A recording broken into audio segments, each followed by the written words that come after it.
Hyderabad civil अस्पताल जो मुलाजिम करंट लगण सबब मौके ते फोत थी वियो। SS न्यूज़ जे रिपोर्टर GM चांडियो मूजिब हैदराबाद सिविल अस्पताल जो मुलाजिम बिजली जो करंट लगण सबब मौके ते फोत थी वियो। फोती जी सुञाणप 25 वरियनि जे सोनू पुट आरिफ मसीह तौर थी। फोती गुज़िरियल 5 सालनि खां सिविल अस्पताल में स्वीपर तौर मुलाज़मत कंदड़ हो।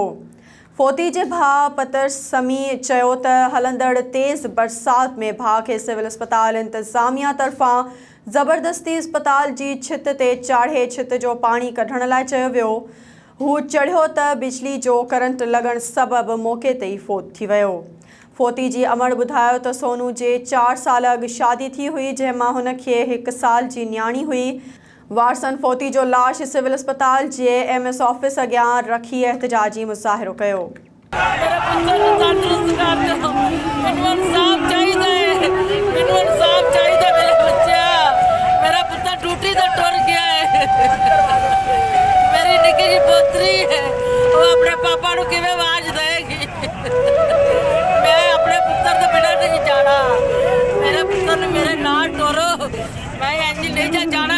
टकरा मार के मर जागी।